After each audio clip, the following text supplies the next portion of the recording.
13절까지 말씀입니다. 요한복음 1장 12절 13절 말씀, 신약성경 142페이지에 있습니다. 요한복음 1장 12절 13절 말씀 함께 보겠습니다. 우리가 잘 아는 말씀이죠. 우리 같이 함께 힘차게 선포하면서 함께 읽어보겠습니다. 시작.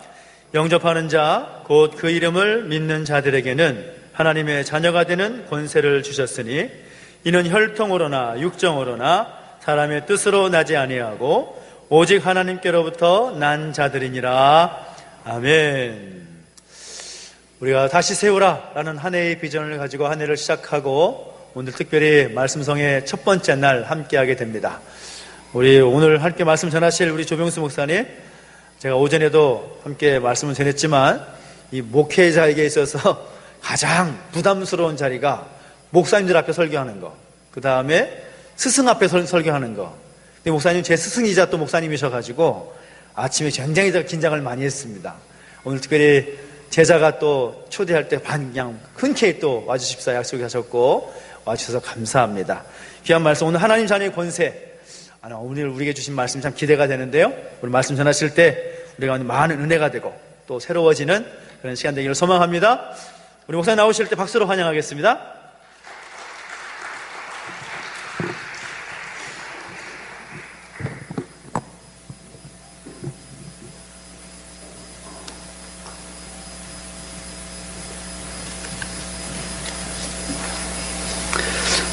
수년 전에 담락교에 제가 와서 한번 말씀을 전한 적이 있는데 오랜만에 보니까 이 지역을 제가 잊어버리고 또 교회에 들어와서 제 처하고 함께 왔는데 예배실이 위에 있는가 하고 한참 위로 올라갔어요.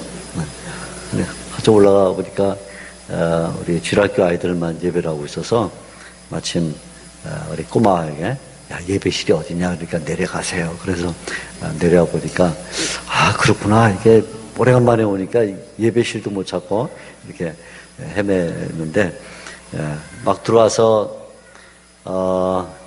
전에는 바로 강단에 서서 설교를 해가지고 또 예배실 분위기를 잘 느끼질 못했는데, 오늘은 회중석에 앉아서 목사님 설교도 듣고 또 예배를 드리니까 이 예배당 분위기가 참 아늑하고 좋구나 하는 것을 새삼 느꼈습니다. 그래서 설교자로서 예배당을 느끼는 것과 또 성도로서 예배당을 느끼는 게 이렇게 다르구나 하는 그런 마음을 가졌는데, 오늘은 이제 미 목사님은 잠깐 아래서 예배당을 좀 누리시고 저는 아침에 저는 누렸으니까 그렇게 교환을 좀 했으면 좋겠어요.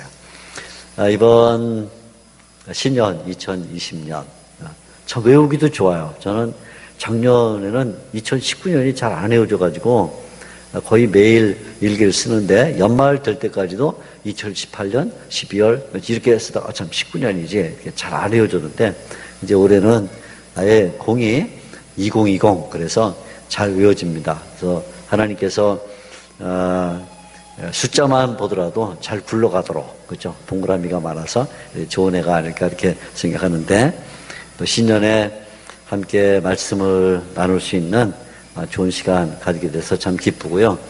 오늘 오후 또 내일 저녁 모레 저녁 3번 말씀을 전하게 될 텐데, 잘 오셔서 함께 2020년을 말씀으로 시작하는 귀한 해가 되기를 바랍니다. 오늘은 제가 너무나 잘 아는 말씀, 요한복음 1장 12절 너무나 잘 알죠? 영접하는 자, 그 이름을 믿는 자들에게는, 아마 어린 시절부터 주일학교를 다닌 분들이라면 누구나 다 요절로 외웠음직한 그런 말씀입니다. 저도 아주 어렸을 때 거의 처음 외운 한 10구절 가운데 한 구절이라고 생각을 해요.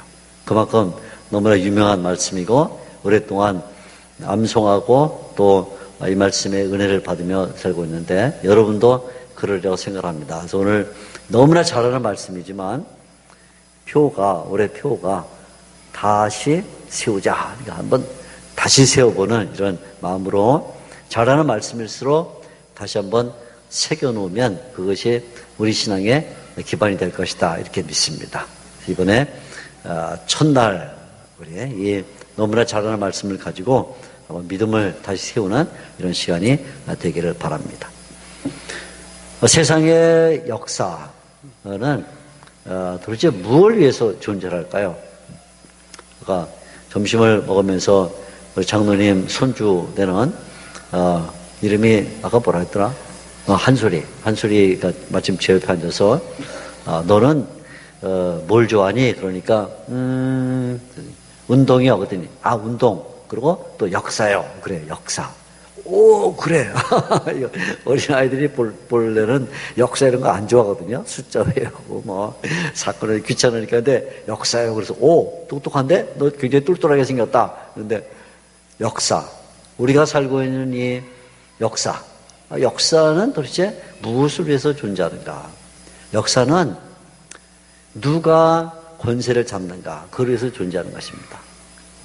인간이 창조된 이래로 인간이 멸망할 종말 때까지 모든 인간의 역사는 권세를 장악하는 것을 놓고 살아갑니다. 그래서 왜 사람들이 정치를 하는가? 왜 사람들이 전쟁을 하는가? 왜 사람들이 어떤 목적을 향해 달려가는가? 그럼 결국은 권세를 장악하기 위해서 합니다. 그래서 이 권세를 장악하는 법을 어릴 때부터 부모들이 가르칩니다. 알게 모르게.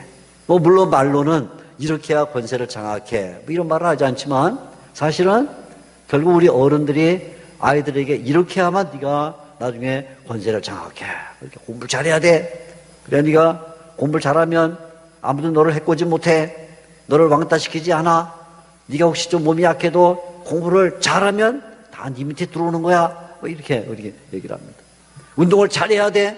달리기건 축구건 야구건 일단 운동을 시작했으면 잘해야 돼. 그래야 다 밑에 들어오는 거야. 이게 다 뭐냐면 결국 권세에 대한 이야기입니다. 이렇게 부모들이 아이들에게 권세를 장악하는 법을 가르쳐주다 보니까 아이들도 어느덧 자기도 모르게 내가 이 권세를 장악하겠다. 그래서 요즘은 도시의 아이들이 초등학교 다니면서 반장에 나가게 되면 벌써 반장 유세를 합니다. 반장 유세. 그리고 부모님들이 또 아주 일찍부터 자기 아이들을 반장을 만들어서 처음부터 이 권세 잡는 법을 배워주기 위해서 그러다 보니까 또 아이들한테 용돈도 많이 줘서 애들이랑 밥을 많이 먹어야 돼. 떡볶이도 많이 사줘. 어떻더라 하면서 재밌는 것도 보여줘. 하고는 아이들에게 권세 잡는 법을 가르쳐줘서 학교 들어가면 아이들이 벌써 초등학교 1학년, 2학년만 돼도 반장 선거하면 나와서 흑색선전해요. 반대편에 해야 돼. 얘는 공부도 못하고 얘는 축구도 못하고 얘는 나는 다 잘합니다. 이렇게 나와갖고 얘는 머리가 나쁘고 얘는 가정이 안 좋고 또 초등학교 1, 2학년 해가지고 처음부터 권세를 장악하려고 합니다. 불행한 것은 세상의 역사, 그렇죠? 정치, 이런 역사뿐만 아니라 불행한 것은 교회 안에도 이상한 권세가 들어와서 교회에서 권세를 한번 장악해 봐야겠다 해가지고 자기 편을 만들거나 아니면 자기 힘을 발휘하거나 또는 뭔가 높은 자리에 올라가겠다 생각해가지고 교회에 어려움을 주는 이런 세속화된 권세가 교회에 들어오기도 합니다. 그러다 보니까 교회가 자꾸 문제가 생기는 까닭은 세상에서나 해야 될 권세 다툼을 교회에 가지고 들어와서 권세를 한번 잡아봐야겠다. 내가 우리 교회에서 제일 잘 사는 사람의 모습을 보이겠다. 내가 우리 교회에서 제일 공부 잘하는 사람의 모습을 보이겠다. 내가 우리 교회에서 제일 사회적 신분이 높은 사람인 것을 보이겠다 하고 자꾸 들어오다 보니까 교회가 어려움을 당하게 되죠. 오늘 우리가 읽은 이 성경 말씀을 보면 권세에 대한 이야기를 합니다. 하나님의 자녀가 되는 권세, 이렇게 말합니다. 하나님의 자녀가 되는 권세. 그런데 성경이 말하는 이 하나님의 자녀가 되는 권세는 세상에서 하는 그런 방식의 권세가 아니에요. 심자랑하거나 아니면 사람들을 자기의 편으로 만들거나 돈을 쓰거나 혹은 무력으로 진압을 하거나 전쟁을 하거나 그래서 얻는 권세가 아니고 어떻게 하나님의 자녀가 되는가 하는 이 권세에 대한 이야기를 보여주는데 이것은 세상에서는 찾아볼 수 없는 방식으로 하나님의 자녀가 된다 그렇게 말합니다. 자, 오늘 이 말씀을 보면 가장 먼저 하나님의 자녀가 되는 권세가 뭐냐 하는 것과 첫째, 또 하나는 하나님의 자녀가 되면 어떤 권세를 갖느냐 이 두 가지를 얘기를 해줘요. 자, 다시 한번 어떻게 하나님의 자녀가 되는가 하는 것과 어떻게 하나님의 자녀가 되는가, 또 하나는 하나님의 자녀가 되고 나면 어떤 권세를 갖는가 하는 것을 말하는데, 첫째로 오늘 이 말씀은 우리가 하나님의 자녀가 되는 그 방법이 뭐냐 하는 것을 가장 먼저 얘기를 해줍니다. 하나님의 자녀가 어떻게 되는가. 이 요한복음이라는 성경은 하나님의 자녀가 되는 길을 말하면서 두 가지를 말해요. 하나는 이런 방식으로는 하나님의 자녀가 될 수 없다. 절대로 이렇게 가지고는 하나님의 자녀가 안 된다 하는 것을 하나 말하고, 다른 한편으로는 반드시 이 방식을 따라가야만 하나님의 자녀가 된다 이것을 말해줍니다. 극과 극의 두 가지 이야기를 해요. 이렇게 가서는 절대로 하나님의 자녀가 안 된다 하는 것과, 또 하나는 이렇게 가야만 하나님의 자녀가 된다 이렇게 말하는데, 오늘 우리가 막 읽은 이 13절 말씀을 보면 거기에 먼저 이렇게는 하나님의 자녀가 될 수 없다 이렇게 말합니다. 자, 13절 다시 한번 같이 한번 읽어볼까요? 13절입니다. 이는 시작. 이는 혈통으로나 육정으로나 사람의 뜻으로 나지 아니하고. 자, 여기 보면 하나님의 자녀가 이런 방식으로 안 된다 하고 말하면서 세 가지를 말해요. 이는 혈통으로나, 첫째, 혈통으로 안 된다. 둘째, 육정으로도 안 된다. 세 번째, 사람의 뜻으로 나지 않는다. 처음에 혈통, 두 번째 육정, 세 번째 하나님의 뜻으로 안 된다 이렇게 말합니다. 자, 혈통으로는 안 된다 하는 게 무슨 말이냐면, 옛날에 하나님께서 아담을 창조하셨는데 아담이 낳은 그 자녀가 자동적으로 아담의 영적 계보를 잇느냐? 그거 아니라 그런 말이에요. 우리 잘 알죠? 그래서 아담이 가장 처음에 낳은 아들이 가인, 두 번째 낳은 아들이 아벨인데, 가인은 아벨을 쳐 죽임으로써, 자기 동생 쳐 죽임으로써 결국은 아담이 가야 할 하나님의 형상의 길을 버리고 도리어 에덴에서 쫓겨나는 그런 불행한 일을 낳게 됐다. 다시 말하자면 아담이 하나님의 형상으로 지금 받았기 때문에 그 자손이 자동적으로 하나님의 자손이 되는 게 아니다. 또 대표적인 예가 아브람인데, 아브람이 낳은 자녀들이 여럿 있는데 가장 먼저 낳은 아들이 하갈의 자손이었던 이스마엘이죠. 이스마엘. 그런데 하나님께서 뭐라고 말씀하시냐면 이스마엘에게는 아브라함의 기업을 받을 자격이 없다. 그리고는 이후에 사라를 통해서 이삭을 주셔서 하나님의 기업을 받도록 했어요. 그러니까 아담의 경우도 그렇고 아브라함의 경우도 그렇고 그냥 자녀를 낳으면 그 자녀가 자동적으로 하나님의 자녀의 길이 되느냐가 아니다 하는 걸 보여줘. 오늘날 우리가 이 세상에 사는 동안에 하나님의 자녀가 된다는 이 첫 번째 일에 있어서 언제나 주의해야 될 것은, 우리 아버지가 예수를 믿고 우리 할아버지가 예수를 믿고 해가지고 쭉 올라가니까 대한민국의 이 한반도에 처음에 선교사님이 들어왔을 때 그 선교사님을 처음 만나서 믿은 분이 우리 할아버지라 나는 5대째 기독교 가정에 있습니다. 이것 가지고는 하나님의 자녀가 안 된다는 거예요. 혈통으로는 안 된다 하고 말할 때 가장 먼저 내가 기독교 가정에 태어나서 자동적으로 가만히 있으면 그냥 하나님의 자녀로서 사는 길이 열리느냐? 아니다. 아주 무서운 얘기를 지금 해주고 있어요. 그러니까 나는 우리 부모님이 예수를 잘 믿었으니까 나는 자동적으로 하나님의 자녀가 될 것이다. 이거는 불가능하다. 처음부터 얘기를 해줘. 우리 한국의 성도들을 가끔 만나보면 자기 부모 때, 할아버지 때, 아니면 뭐 3대, 4대째 이렇게 예수 믿는 것을 아주 자랑하는 분들이 있어요. 아주 그 좋은 거예요. 네? 아주 일찍부터 자신들의 선조들이 예수를 믿었다. 훌륭한 일이긴 맞아요. 그러나 하나님의 자녀가 된다는 것은 부모가 예수를 믿었기 때문에 내가 하나님의 자녀가 되는 게 아니다.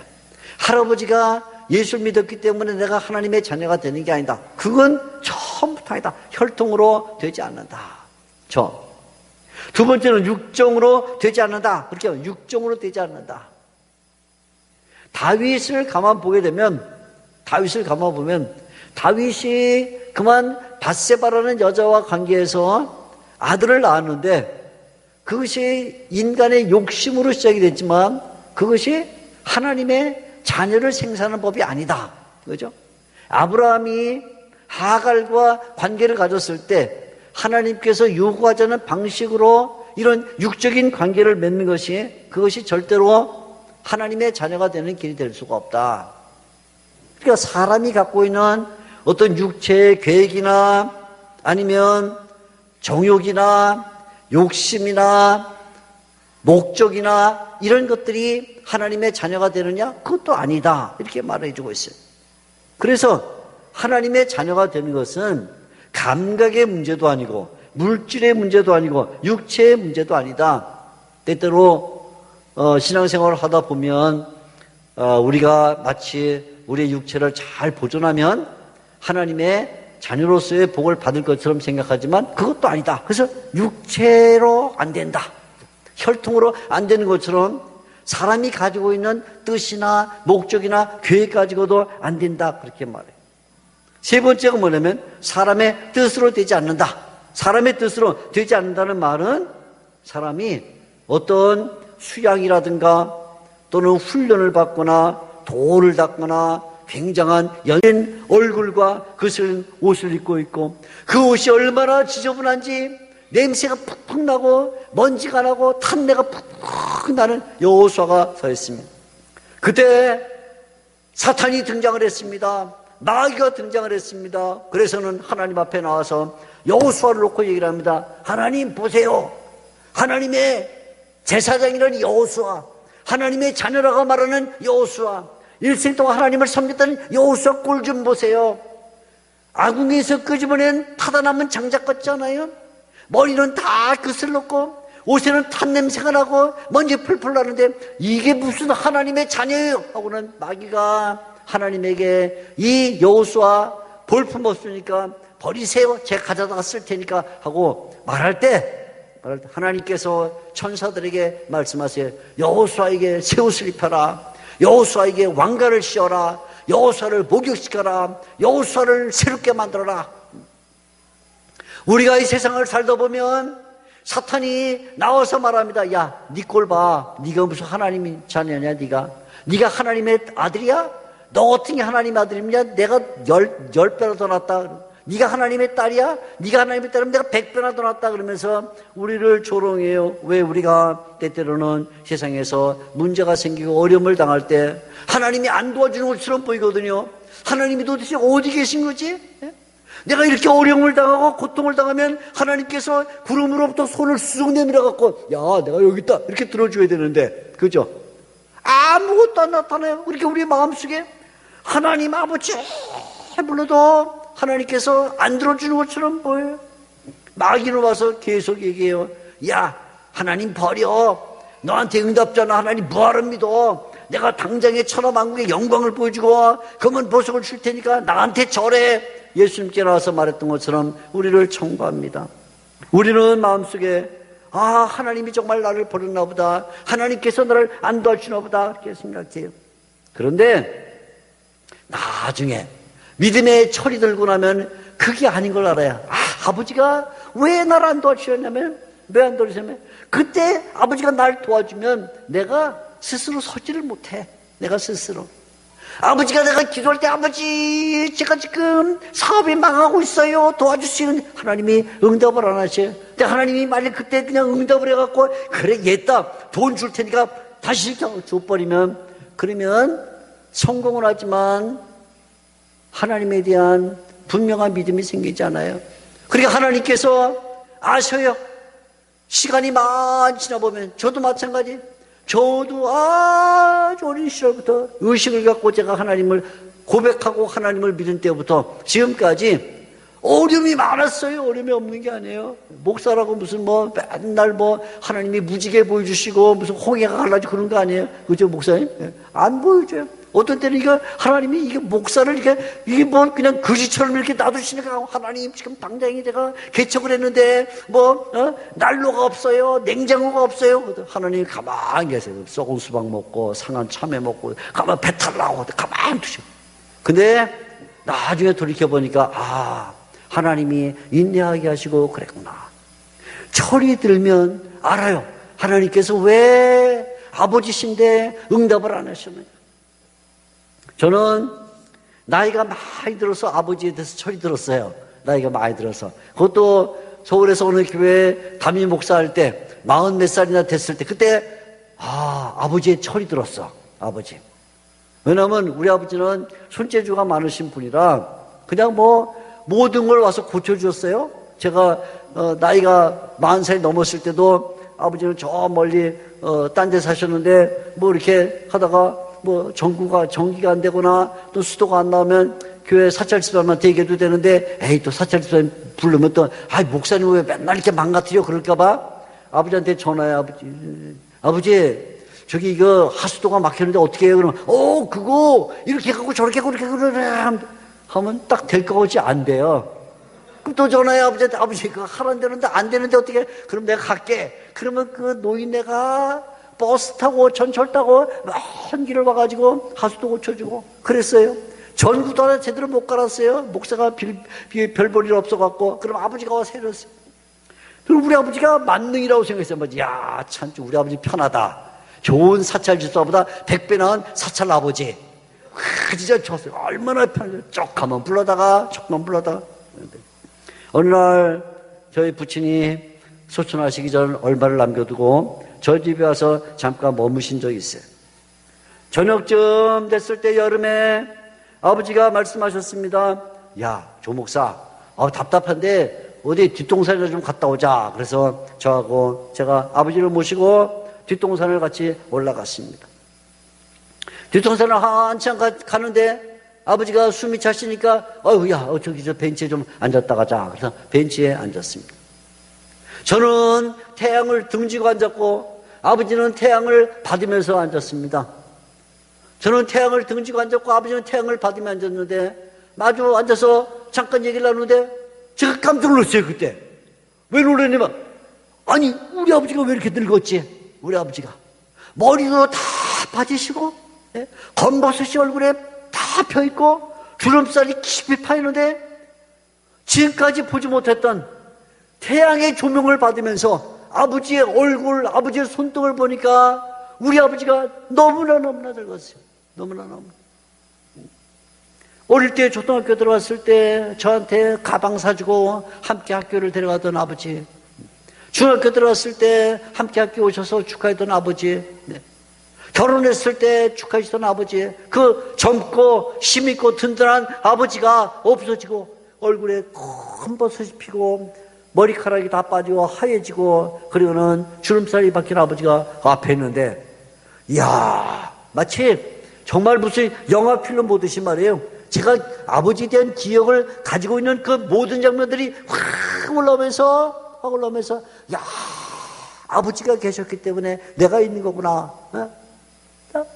때때로는 아버지를 원망도 하고 도와주지 않는다고, 빨리 와서 고쳐주는데 안 고쳐준다고 이렇게 철없는 일 했는데, 그게 아니구나. 아버지가 계시기 때문에 내가 여기 있구나.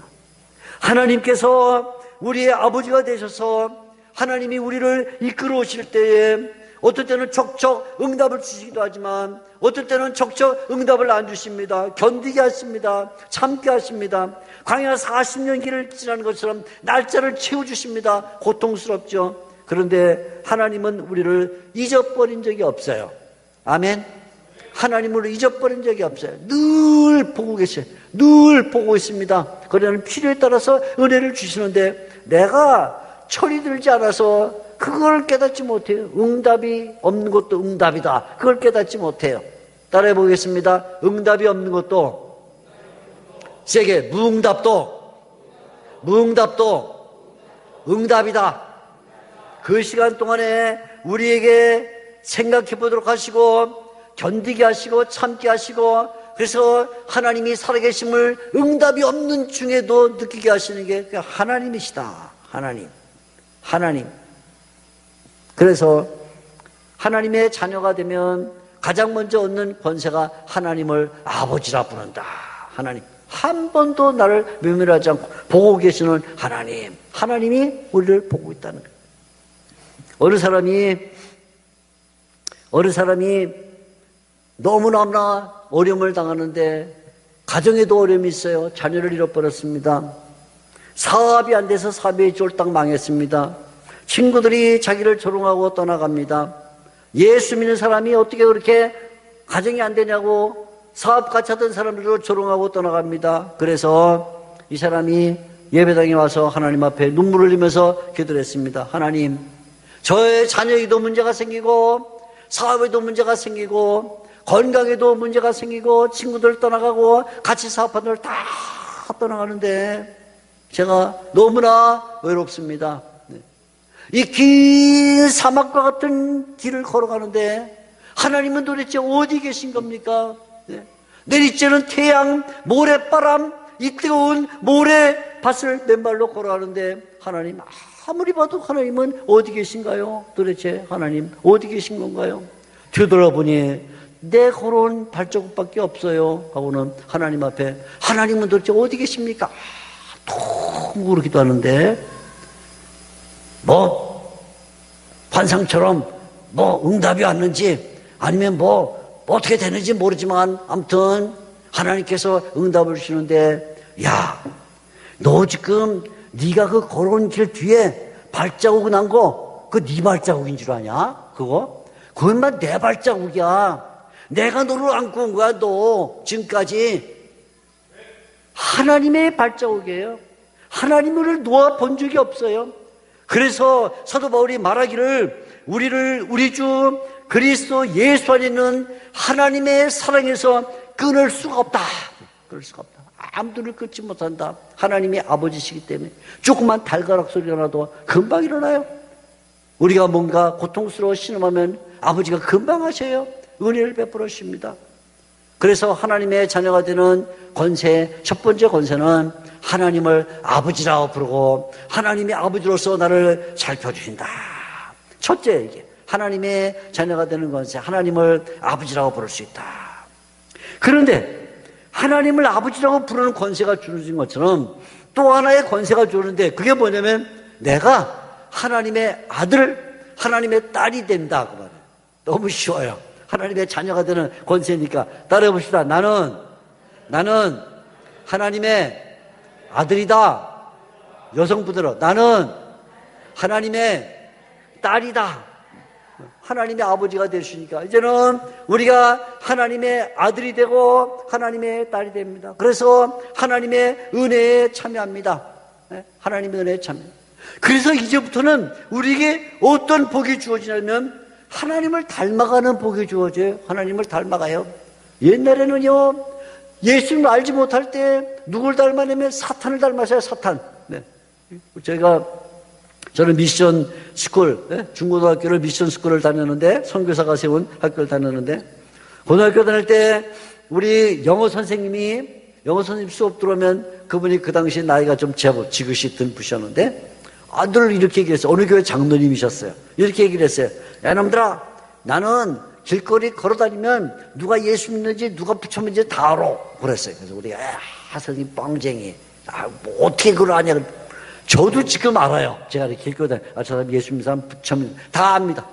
왜 하냐면 예수 믿는 사람은 예수님을 닮아가고 부처 믿는 사람은 부처를 닮아가게 돼 있어. 어쩔 수가 없어. 늘 우리는 예수님을 생각하고 예수님의 마음을 품고 예수님의 말씀을 듣기 때문에 예수님을 닮아가고, 늘 절에 가서 그 석상 앞에서 빌고 금부처 앞에 비는 사람은 그렇게 닮아가. 그러니까 어쩔 수가 없어. 그렇게 닮아가게 됐어. 하나님의 자녀가 되면 우리에게 주어지는 가장 큰 권세 중에 하나가 뭐냐면 하나님을 닮아가요. 하나님 닮아가요. 얼굴이 천사처럼 변합니다. 마음이 천사처럼 변합니다. 생각하는 게 그렇게 변해요. 그래서 뭔가 잘못을 저지르면 금방 양심의 가책이 와요. 이건 아닌데 내가 지금 잘못하고 있네. 그 금방 알아요. 하나님을 본받게 돼요. 그래서 하나님과 동일한 성품을 가지면서 하나님과의 인격적인 변화가 일어납니다. 그래서 하나님을 닮아가게 되는데, 하나님을 닮아가는 중에 우리에게 두 가지 놀라운 즐거움이 주어져요. 첫째는 하나님을 즐기다. 하나님 그렇게 말해도 눈이 번쩍 띄어. 저는 때때로 대중교통 타고 어디를 가다가 저 앞에서 누가 예수님의 말이 어쩌고 그러면 괜히 그 사람한테 가서 이렇게 얘기를 나누고 싶어요. 이렇게 어디 교회 다니세요? 이렇게 어디 상점에 들어갔는데 상점에 보면 무슨 내가 너를 복주고 복주려 이런 거 써 있으면 꼭 물어봐요. 사장님 어느 교회 다니세요? 달력에 어느 교회 이렇게 써 있으면 꼭 가서 인사해요. 저도 목사예요. 값은 안 깎아줘. 그래도 안 깎아주지만 아무튼 저도 목사예요. 그럼 괜히 같이 예수를 믿는 사람, 같이 신앙을 갖고 있는 사람들을 보면 마음이 기뻐요. 하나님을 생각하면 마음이 뛰어요. 예수님을 생각하면 즐거운 마음이 생각나요. 그래서 어떻게 내가 하나님을 영광스럽게 할 것인가 하는 것으로 마음이 바뀌게 돼요. 하나님을 즐겨. 시편 73편 28절에 보면 이런 말이 있습니다. 하나님을 가까이 하는 것이 복이라. 따라 보겠습니다. 하나님을 가까이 하는 것이 복이다. 하나님을 가까이 하면 그게 복이야. 그러면 하나님을 가까이 하면 하나님을 닮아가거든요. 옛날 스데반이라는 집사님이 예루살렘 7명 가운데 한 사람이 산헤드린에서 장로들과 유대인들, 유대교 지도자들에게 돌에 맞아 죽을 때 돌에 맞아 죽는 그 얼굴이 흉악하게 변한 게 아니다. 사탄의 얼굴로 변한 게 아니라 도리어 천사의 얼굴로 변했다. 왜냐하면 하나님을 즐기고 있기 때문에 그 영혼에 비록 머리에 돌이 날라 머리가 깨지고 얼굴에 돌이 날라 얼굴이 뭉개져도 그 영혼 속에는 하나님을 가까이 하고 있기 때문에 얼굴이 천사처럼 빛나더라. 그래서 특별히 우리 장로교회 신자들 웨스트민스터 신앙문답서의 제1문을 보게 되면 이런 문답이 있어요. 사람의 가장 중요하고 가장 높은 목적이 무엇입니까? 인생을 사는 동안에 사람이 추구해야 될 가장 중요한 목적이 무엇입니까? 돈, 그런 건 예수 안 믿는 사람이야. 건강, 그래도 예수 안 믿는 사람이야. 자녀, 그래도 아니야. 우리 뭐라고 대답하면 이렇게 대답해요. 하나님을 영화롭게 하는 것과 하나님을 영원토록 즐거워하는 것입니다. 자, 한번 따라볼까요? 제가 물어봅니다, 여러분들에게. 여러분들의 인생의 가장 중요한 가치, 가장 높은 목적이 무엇입니까? 따라합니다. 하나님을 영화롭게 하는 것과 하나님을 즐거워하는 것입니다. 너무나 잘해요. 맞습니다. 우리 예수 믿는 사람들이 인생을 사는 동안에 인생을 사는 가장 중요한 목적이 무엇인가? 120년 사는 거. 우리 이런 거 아니에요? 120년 사고 150년 아무 상관없어요. 100세 시대 우리는 상관이 없어요. 우리 예수 믿는 사람들이 인생을 살면서 목적이 무엇인가? 큰 집을 사고 좋은 자동차를 사고 땅을 많이 사는 거, 이것도 우리의 목적이 아니에요. 예수 믿는 사람들의 인생의 목적이 무엇인가? 자꾸 높이 올라가가지고 최고의 직책을 받는 거, 그것도 아닙니다. 예수 믿는 사람들의 가장 중요하고 높은 목적은 하나님을 영광스럽게 하는 것. 아멘? 하나님을 영광스럽게 하는 것. 내가 숨을 하나 쉬어도 하나님을 영광스럽게 하는 것이죠. 제가 최근에 들어서 우리 둘째 아들한테 큰 충격을 받았어요. 2019년 지나고 2020년 되는데 우리 둘째 아들이 엄마하고 아빠한테 저에게 문자를 보내왔어요. 뭐라고 보냐면 날숨할 땐 건강해지시고 들숨할 땐 돈 버시고 이렇게 보내왔어. 그래서 야 이거 뭐가 좀 이상하다. 따라해볼까요? 날숨할 땐 건강하시고 들숨할 땐 돈 버시고. 아멘? 그거 아멘 하면 안 돼. 그거 아멘 하면 안 돼. 우리는 시편 150편에 보게 되면 호흡 있는 자마다 하나님을 찬양할지어다 그랬죠? 호흡 있는 자가 뭐예요? 호흡, 호 불고 날숨, 흡 들숨할 때마다 호할 때도 하나님의 영광, 흡할 때도 하나님의 영광. 따라 해보겠어요. 호할 때도 하나님의 영광, 호할 때도 하나님의 영광. 이거예요. 우리는 날숨할 때도 하나님의 영광, 들숨할 때도 하나님의 영광이야. 하나님의 영광. 숨을 내쉬면 건강하고 숨을 들이쉬면 돈을 버는 게 아니에요. 재밌으라고 우리 둘째 아들이 그랬지만 우리는 그걸 보면서 그건 아니지 생각. 우리의 영원한 목적, 우리가 인생을 사는 동안 하나님의 자녀가 돼서 해야 될 영원한 목적만 하면 하나님을 즐거워하는 것이다. 하나님을 영광스럽게 하는 것이다.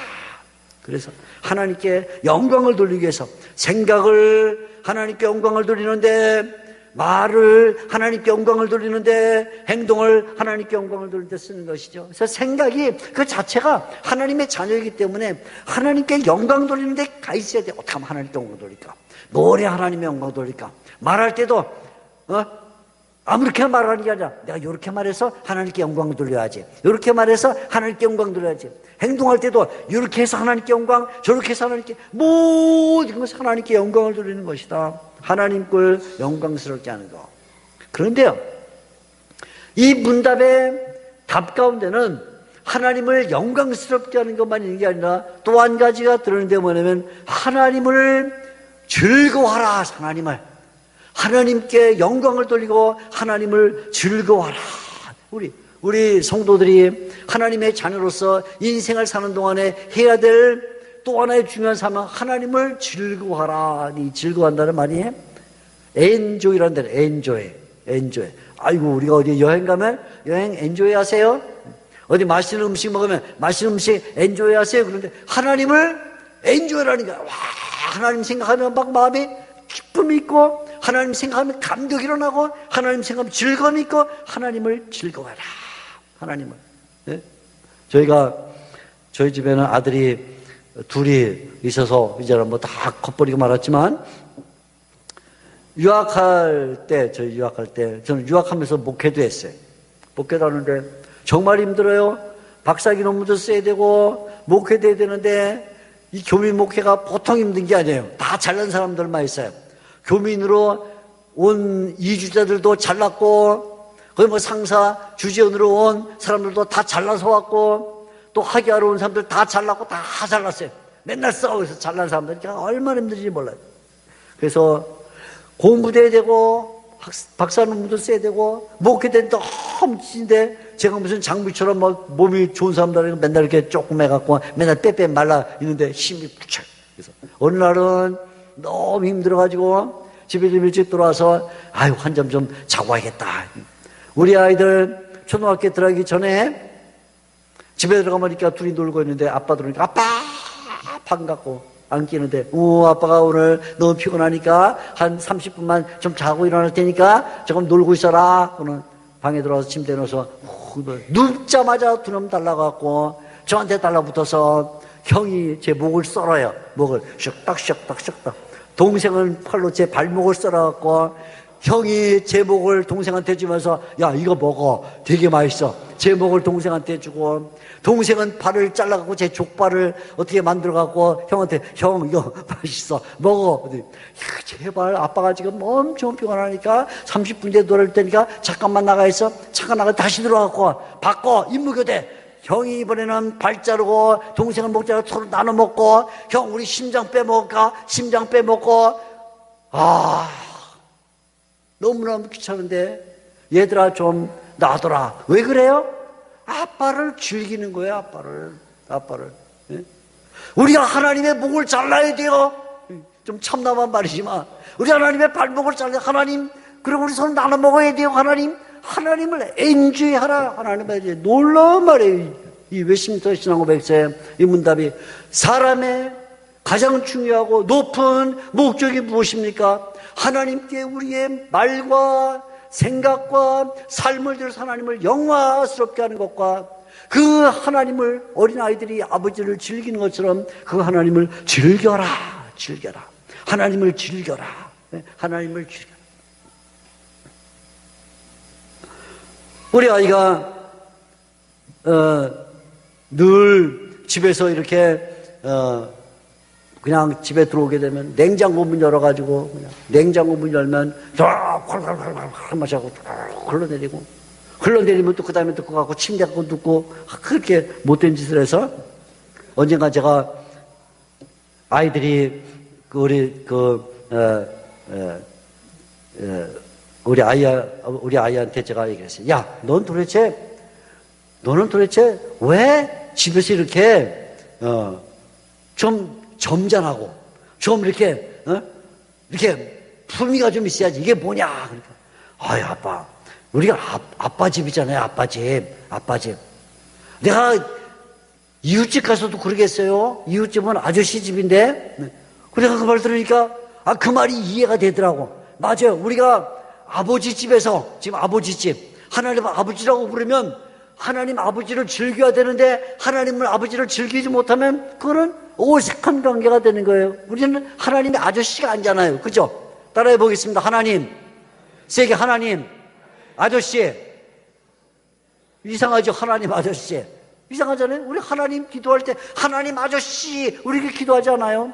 하나님 우리 아버지예요. 그러니까 좀 실수가 있고 문제가 있는 것처럼 보이지만 하나님을 즐겨야 된다. 하나님을 즐겨. 그리고는 하나님을 즐길 뿐만 아니라 하나님의 소유를 즐길 줄 알아야 된다. 하나님의 소유. 하나님께서 우리에게 말씀을 맡겨주셨습니다. 하나님 우리에게 기도하는 시간을 주셨습니다. 하나님이 우리에게 찬송할 수 있는 입술을 주셨습니다. 하나님이 우리에게 주신 영적인 세계가 있어요. 영적인 세계. 이 영적인 세계의 것을 하나님의 것을 자유롭게 누리며 살아야 되는데 우리가 불만이 많아요. 불만. 이스라엘 백성들을 보게 되면 이집트 땅에서 끄집어내서 가나안 땅까지 들어가는데 광야에서 하나님께 10번이나 시험하는 말을 했어요. 불만. 하나님이 맨 마지막에 너희가 나를 10번이나 시험했다 하고 말하는데 먹을 게 없습니다. 예? 먹을 거 주면 마실 게 없습니다. 마실 거 주면 비가 너무 많이 옵니다. 비 막아주면 더 없습니다. 모든 게 불만이야. 모든 게 불만. 하나님의 자녀들이 하나님의 것을 즐긴다는 말은 하나님이 우리 영적인 세계를 주시고 은혜를 주셨기 때문에 하나님의 말씀을 즐겨야 되고 하나님의 이름을 즐겨야 되고 하나님의 찬송을 즐겨야 되고 기도할 때 기도가 즐거워야 되고 즐겨야 되는데 찬송보다 불만이 많고 말씀을 삼하는 것보다 사람을 비판하는 말이 많고 기도의 시간보다 쓸데없는 데 시간을 쓰는 게 많아서 하나님의 것을 즐기지 못하고 있다. 하나님의 자녀의 권세를 다 잃어버리고 있는 거예요. 하나님의 자녀라면 하나님의 집에 들어가서 하나님이 우리에게 주신 그 영적인 은사들을 마음껏 누려야 되는데 하나님의 영적인 은사를 누리지 못하고 있다. 하나님의 자녀의 모습이 아닌 것이다. 하나님께서는 우리에게 많은 것을 주시면서 그 많은 영적인 은사를 자유롭게 사용하라는 거예요. 자유롭게 사용해라. 어느 날 예수님께서 유명한 탕자의 뼈를 말씀하시면서 그렇게 말씀했습니다. 탕자가 아버지를 떠나다가 돌아오게 됐습니다.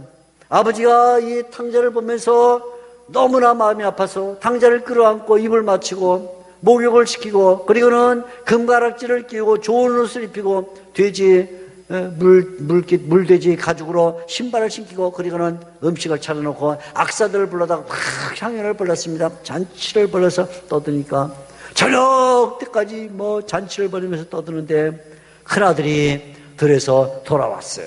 큰아들이 돌아왔습니다. 돌아오다가 보니까 집에서 음악 소리가 나고 사람들이 흥겨워 춤추는 소리가 나서 마침 밖에 나오는 종을 한 명 붙잡고 얘기를 했습니다. 야, 우리 집에 무슨 일 났냐? 아이고, 선생님이 모르셨어요? 동생이 돌아왔어요. 그 동생이 돌아왔는데 뭔 일이냐? 아버지가 너무 기뻐서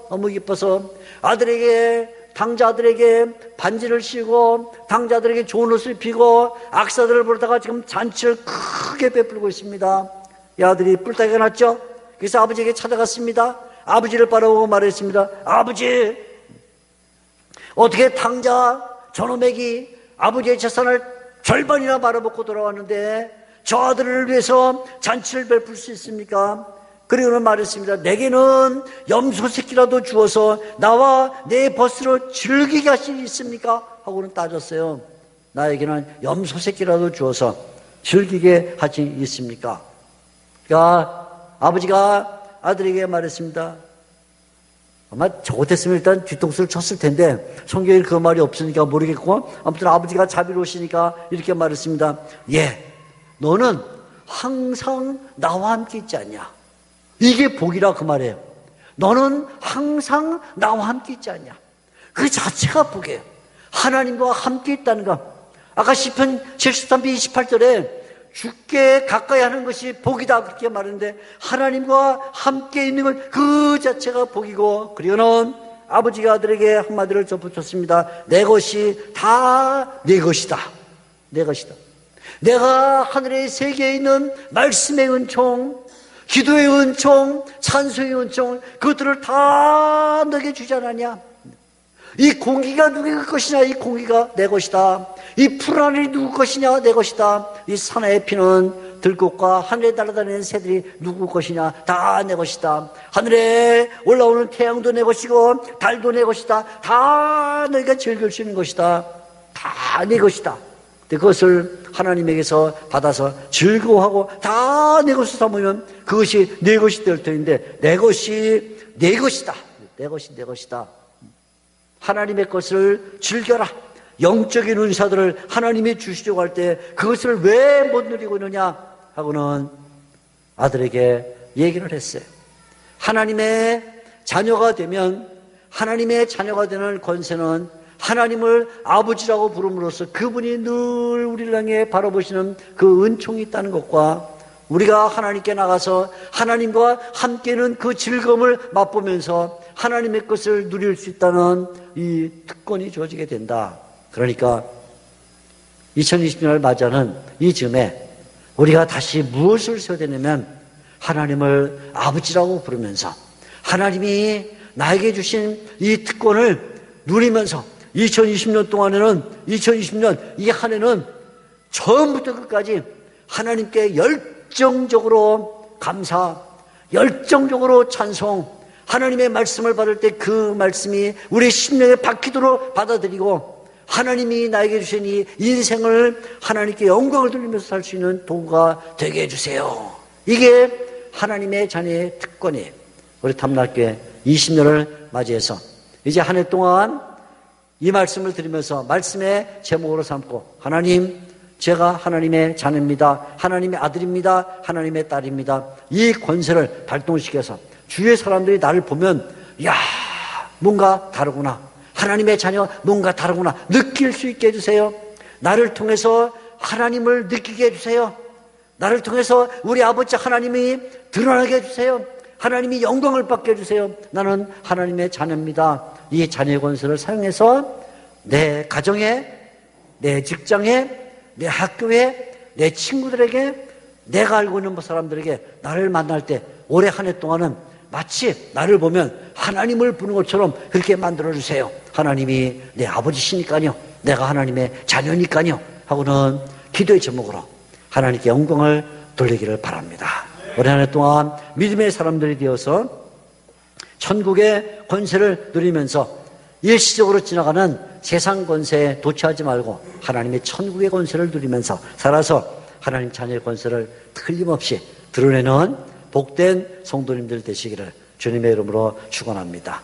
귀한 말씀 주신 하나님께 영광과 찬송을 돌립니다. 하나님 아버지, 오늘 이 주일 오후에 우리가 말씀 사경회를 열고 가장 먼저 하나님의 자녀의 권세에 관해서 배웠습니다. 하나님의 자녀가 된 것은 우리에게서 시작된 것이 아니라 하나님에게서 시작된 것임을 배웁니다. 하나님에게 뿌리를 두고 있는 우리가 이 땅에 사는 동안 하나님으로부터 받는 권세는 하나님을 아버지라 부르며 하나님의 사랑과 은총 가운데 머무는 것이며 하나님을 즐기고 하나님을 영화롭게 하는 것이라 말씀해 주셨으니 올해 한 해 동안은 하나님의 자녀로서 많은 사람들에게 하나님을 보여주는 삶이 되게 하여 주시옵소서. 예수님의 이름으로 기도하옵나이다. 아멘. 우리 특별히 귀한 말씀 주셔서 우리에게 많은 도전이 되고 또 우리의 삶의 어떤 정체성과 그 목적을 다시 한번 깨닫게 해주신 귀한 말씀이셨는데요. 이 말씀 가지고 우리 같이 함께 또 기도했으면 좋겠다 생각이 듭니다. 오늘 우리가 하나님 자녀됨의 그 권세를 누려야 마땅하고 우리의 삶을 통하여서 우리 아버지 되신 하나님이 드러나는 삶을 살아야 되는 우리의 삶의 모습이 되어야 될 것인데 우리의 모습을 돌아볼 때 부족하다라는 것을 아직 우리는 고백할 수밖에 없습니다. 오늘 내가 하나님을 영접한 사람으로 살아가고 있는지, 우리 그 예수님을 나의 구주로 믿고 살아가고 있는지, 우리 하나님께로부터 낯섦을 우리가 인정하며 살아가고 있는지 우리가 돌아보지 않을 수가 없습니다. 하나님, 우리의 연약함 용서해 주십시오. 하나님, 내가 나의 모든 영역을 하나님께 내어드릴 수 있는 우리의 모습이 되게 해 주십시오. 하나님, 우리의 심장을 하나님께 내어드리고 또 하나님의 그 심장, 예수 그리스도의 심장을 내 심장에 이식할 수 있는 그 믿음의 결단이 우리 가운데 있게 해주시라. 그리고 또한 하나님의 내 자녀가 되었음을 감사하며 그 모든 것이 하나님의 은혜임을 고백하며 살아갈 수 있는 우리 믿음이 되기를 소망하면서 함께 내 자신의 모습을 접해 올려드리고 함께 회개하면서 다시금 얘가 하나님의 자녀됨에 분명한 권세를 누릴 수 있도록 인도해 주시라고 소원하면서 함께 기도하며 나가시겠습니다. 함께 기도하겠습니다.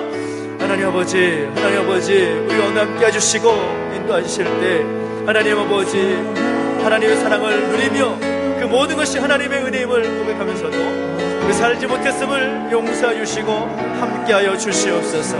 내가 하나님과 동행하며 하나님 붙잡고 살아가고 있는지, 나의 모든 영역을 하나님께 내어드리고 살아가고 있는지 돌아봅니다. 여전히 우리의 원수 가운데 제대로 영접하지 못했던 우리의 모습을 회개합니다. 하나님, 우리를 붙잡아 주시고 하나님, 우리가 다시 한번 하나님을 온전히 믿음으로 고백하며 하나님, 나의 모든 것을 내어드릴 수 있는 그 모습들이, 그 믿음이 우리 가운데 있게 하여 주시옵소서. 하나님, 내가 잘나서 된 것도 아니요, 하나님, 내가 모든 것이 내가 능력에서 된 것도 아니라 하나님의 은혜였음을 고백하며 나아갑니다. 하나님, 우리를 붙잡아 주셔서 그 모든 것이 하나님의 은혜였음을 고백하며 나아갈수록 인도해 주시고 함께하여 주옵소서. 하나님, 감사합니다. 하나님, 우리의 모습을 새롭게 해주시옵시고 다시 한번 하나님의 그 뜻이 우리 가운데 이루어지도록 역사해 주시고 인도하여 주옵소서. 하나님, 우리를 새롭게 해주시옵시고 다시금 우리가 하나님의 자녀됨의 그 모습을 새롭게 세우는 말미암아 하나님의 뜻 가운데 담대하게 감사하고 나아갈수록 인도해 주시고 역사하여 주옵소서. 오 하나님 아버지, 주님을 찬양합니다. 여전히 우리 가운데 있는 부족한 모습을 접해 내려놓사오니 하나님, 우리를 붙잡아 주시고 주 은혜 가운데 우리를 붙들어 주시옵소서. 하나님, 감사합니다. 하나님, 그 사실을 깨닫게 하셨사오니 그 은혜가 우리 삶에 충만할 수 있도록 역사해 주시고 인도하여 주시옵소서. 하나님 아버지, 하나님과 동행하는 하나님 되기를 소망합니다. 하나님, 우리 가운데 힘과 능력이 되시고 고백하며 살아갈 수 있는 하나님 되기를 소망합니다. 하나님, 붙잡아 주시고 인도하여 주옵소서. 주님을 찬양합니다. 인도하여 주시고 함께하여 주옵소서.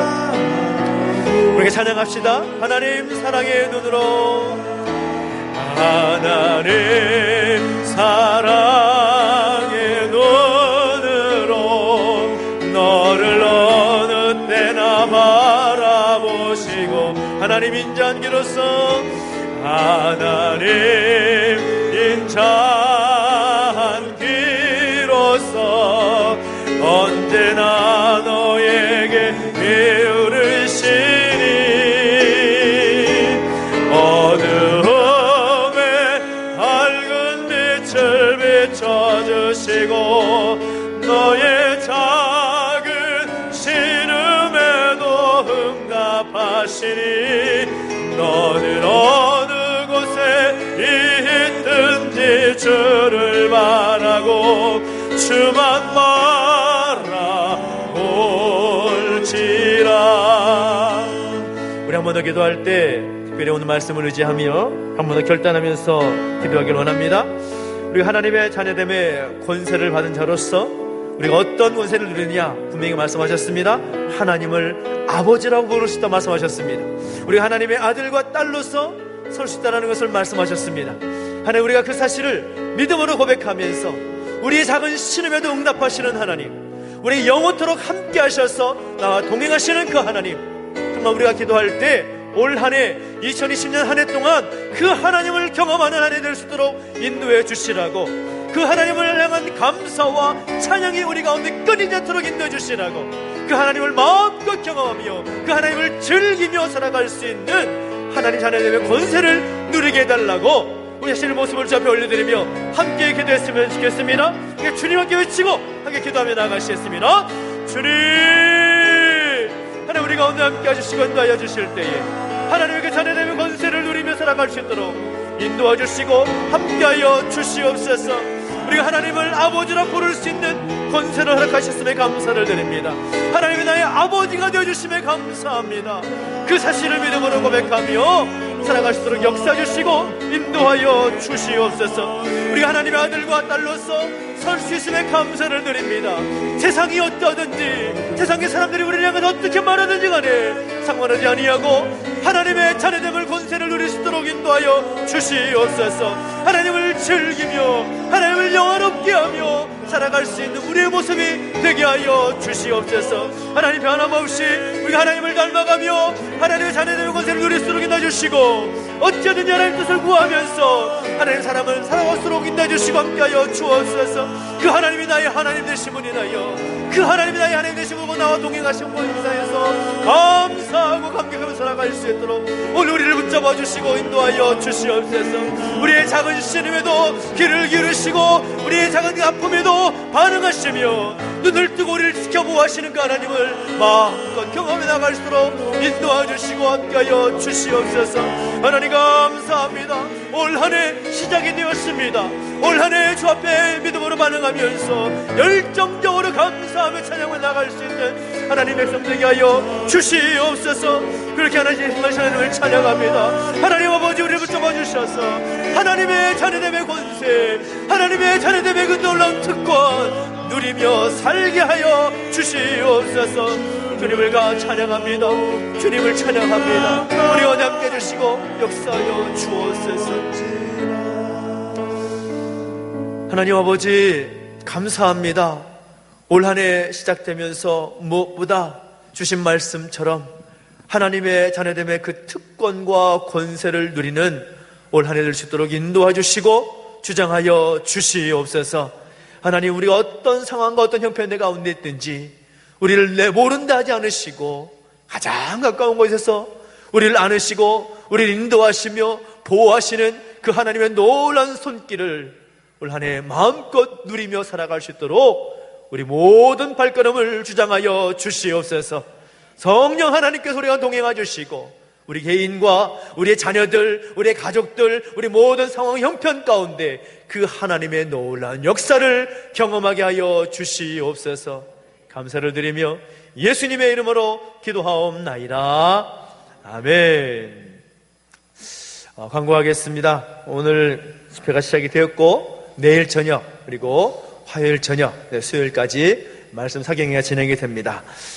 여러분 말씀이 은혜가 되셨습니까? 아멘.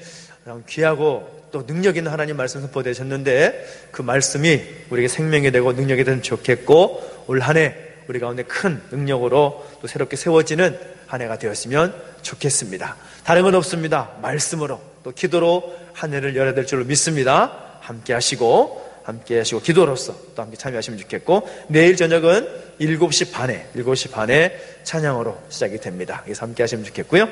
특별히 또 헌금하실 분 자유롭게 헌금하시면 됩니다. 헌금하시면 되고, 헌금하시면 또 봉헌 기도 함께 우리 목사님께 기도해 주실 것입니다. 그리고 올해 마지막 끝날 때까지 또 한 해를 시작할 때 무조건 또 기도하는 시간으로, 또 말씀을 듣고 결단하는 시간으로 함께 하시면 좋겠고요. 다른 광고는 주보를 참고하셔서 함께 하시기를 부탁을 드리겠습니다. 우리가 오늘 시작하고 내일, 모레, 수요일까지 최선을 다해서, 또 자녀들과 함께 하시면 더더욱 좋습니다. 우리의 모습을 새롭게 세워나가는 중요한 것을 말씀하시기 때문에 함께 하시면 가장 은혜가 될 줄로 믿습니다. 함께 하시기 바라고 도전하시기 바라겠습니다. 우리 목사님 나오셔서 축도해 주심으로 오늘 첫째 날 집회 마치도록 하겠습니다.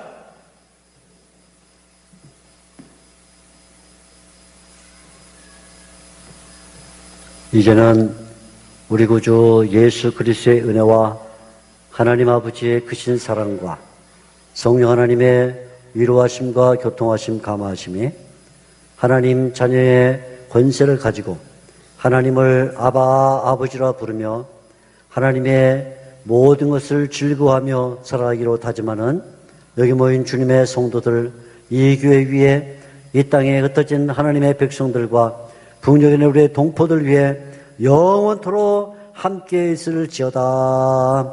아멘.